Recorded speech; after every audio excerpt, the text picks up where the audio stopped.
Hi guys, या मग सकस संतुलित आहार तुम्ही पण घ्यायला, सकाळचा हेल्दी नाश्ता. तर आले मी माझ्या संजना फिटनेस हॉलवरनं. मॉर्निंगचं सकाळी दोघं बॅच कंप्लीट केला. येस, माय लव संजना, माझी संजना फिटनेस. खूप तुम्हाला आज होळीच्या हार्दिक शुभेच्छा सगळ्यांना माझ्याकडून. आज बाहेर जायचं आहे म्हणून घरातले जे कामं आहे ते पटापट आवरायचे होते. भांडे घासून घेतले आणि त्यानंतर भांडे लावूनही घेतले. सगळे विचारतात, मॅडम तुमच्या घरात कामाला बाई असेल असं वाटतं. सगळ्यांना विचारतात मला, बाई असेल तुमच्याकडे नक्कीच. तर असं काही नाही आहे, मी घरातले कामं पण करते. तुम्हाला वाटतं की मॅडम फक्त वर्कआउट करतात आणि फक्त बोलतात, तर तसं नाही आहे. घरातले कामं पण येतात मला.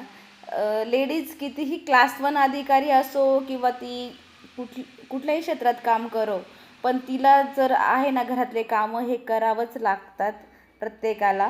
तर ते कधीच कुठल्या लेडीजला चुकलं नाही आहे घरातले कामं. आणि आपलं घर स्वच्छ ठेवायला प्रत्येकालाच आवडतं. तर किचन ओटा पण मी क्लीन करून घेतला आणि त्यानंतर घरातली जी साफसफाई असतं डेली रुटीन, ते पण सगळं सोफा वगैरे व्यवस्थित करणं. जो पसारा असतो, माहीत नाही आमच्या घरामध्ये एवढे घाण का पसारा कसं काय होतो. आम्ही दोघंच असतो, दोघंही लहान नाही आहे पण घरात घाण होत असते. झाडू वगैरे मारून घेतला. दोघं बेडरूम वगैरे, हॉल वगैरे सगळं झाडझूड करून घेतली आज. आणि होळी आहे तर त्यामुळे सगळ्यांना माझ्याकडनं परत एकदा होळीच्या शुभेच्छा. माझ्या साईदादाचा बेडरूम पण मी क्लीन करून घेतला. सकाळी तो घाई होते त्याला, कारण की आता उठवायला मी त्याला घरी नसते, मी क्लासला असते. त्याच्यामुळे मग तो त्याचं उठतो, पण मग तसंच सोडून निघून जातो आवरून. आजकाल तर मी त्याला टिफिन पण देऊ शकत नाही मॉर्निंगला, तसाच निघून जातो माझा साईदादा. त्याच्या हाताने चहा वगैरे काही खायचं असेल, नाश्ता वगैरे करून घेतो आणि जातो तसाच. कधी टिफिन घेऊन जातो, कधी नाही घेऊन जात, असं असतं. पण आता काय करणार, काही गोष्टींचा नाविलाज असतो आणि त्यानुसार आपल्याला ॲडजस्टमेंट करावं लागते.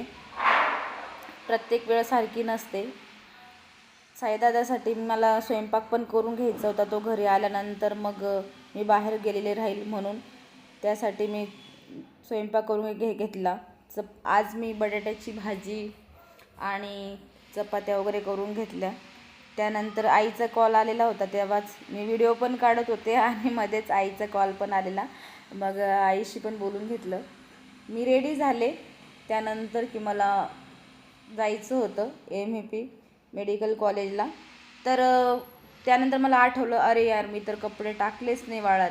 मग म्हटलं चला पटकन, अजून राहून जातील तसेच. मग कपडे टाकून घेतले आधी आणि मग मी माझं जे काम होतं, आज CNE करायची होती मला. माझं नर्सिंग झालेलं आहे. तर असं रूल्स आहे की जर 150 मार्काची CNE जर कंप्लीट नाही केले तर आमचं जे रजिस्ट्रेशन असतं ते कॅन्सल होणार. म्हणून कंपल्सरी सगळ्यांना CNE करावं लागतं. तर आज CNE मेडिकल कॉलेजला होती, मग मी तिथे गेली आणि आज मस्त ते जेवण पण होतं तिथे छानपैकी. आणि त्यानंतर मी आले घरी. पण आज मी थकलेली होते म्हणून पायरींना जाता लिफ्टनेच गेले. खूप केव्हाची दरवाजा ठोकत होते, साईदादा उघडणं, पण जो झोपलेला असेल म्हणून उघडत नव्हता लवकर. त्यानंतर मी पण आराम केला थोडा वेळ, कारण की मला संध्याकाळची बॅच पण घ्यायला जायचं होतं. मग थोडासा आराम केला आणि उठल्यानंतर मी एनर्जी घेतलं परत, कारण की मला क्लास घ्यायला जायचं होतं. पण नंतर सगळ्यांचे मला कॉल वगैरे आल्यानंतर की मॅडम आज होळी आहे आणि म्हणून सुट्टी घेऊ, म्हणून मी सुट्टी दिली.